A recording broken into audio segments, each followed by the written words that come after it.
Halo guys, perkenalkan nama saya Ricky Daud Nelson Silalahi dari 11 IPS 2 nomor absen 22. Halo semua, saya Mikael. Hai teman-teman, perkenalkan nama saya Rebecca. Pada pagi hari ini, pada video ini topiknya agak serius ya guys, yaitu tentang narkoba. Narkotika adalah zat atau obat baik yang bersifat alamiah, sintetis maupun semi-sintetis, yang menimbulkan efek penurunan kesadaran, halusinasi, serta daya rasa yang menurun. Ternyata narkotika itu sudah ada di zaman masyarakat kuno loh guys.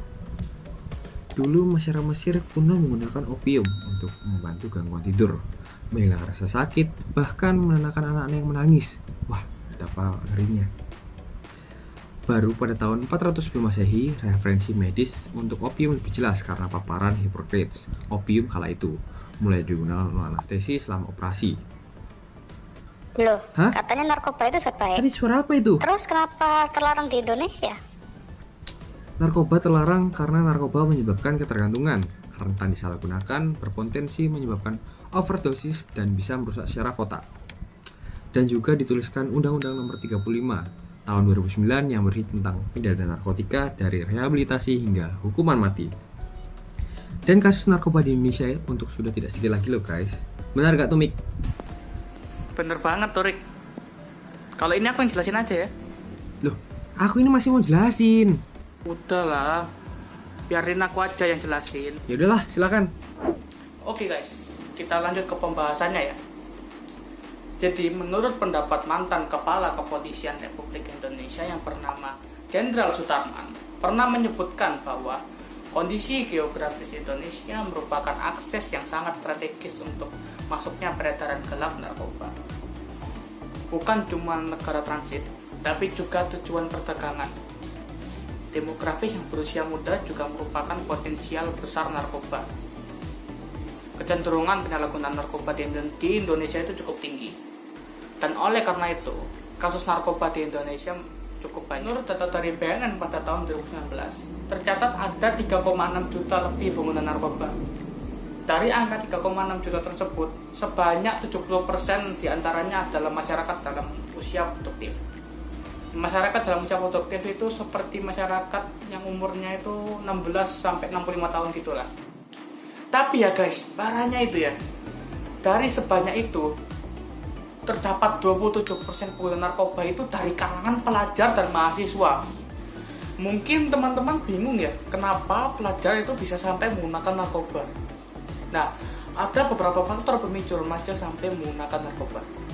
Yang pertama adalah faktor lingkungan. Faktor lingkungan adalah faktor yang memiliki risiko paling tinggi dalam penyalahgunaan narkoba. Ikut teman atau agar diterima di pergaulan dapat memicu remaja untuk mulai mencoba narkoba hingga menjadi kecanduan. Yang kedua adalah faktor psikis. Remaja yang mengalami stres berat akibat masalah pribadinya atau masalah keluarganya itu juga bisa berisiko untuk penggunaan narkoba.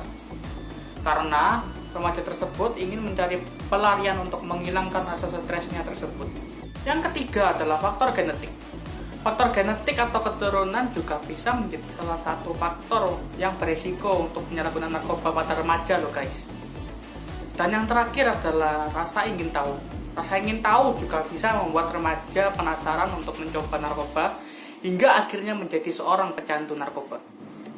Bukan cuma di kalangan pelajar atau remaja, di dunia olahraga itu juga terdapat kasus narkoba, yaitu penggunaan doping pada atlet.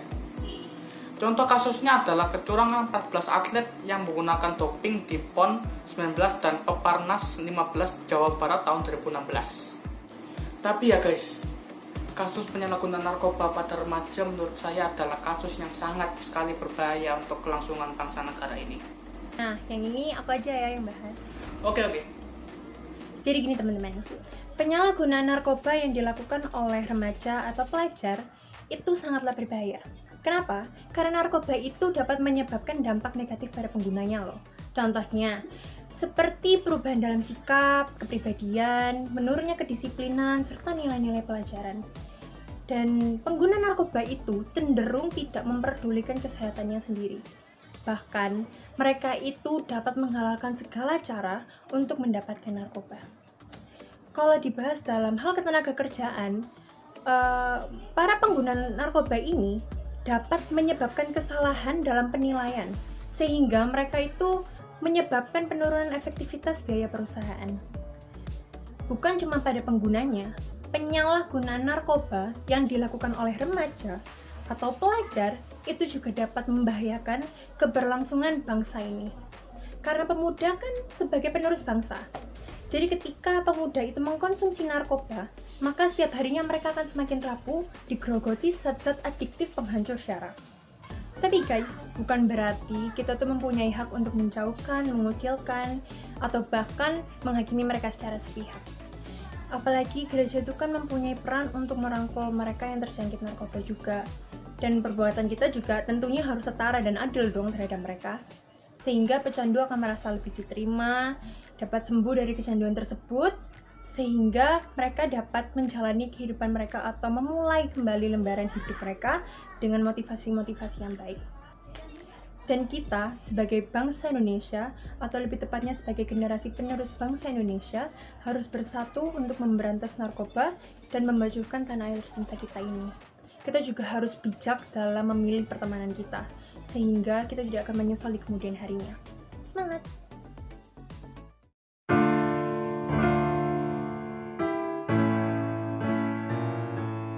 Oke guys, terima kasih telah menyaksikan vlog kami. Jangan lupa untuk like, komen, dan share ya. Terima kasih. Bukan hanya negara transit, tapi juga tujuan perdagangan. Demografis musia. Terima kasih telah menyaksikan vlog kami. Jangan lupa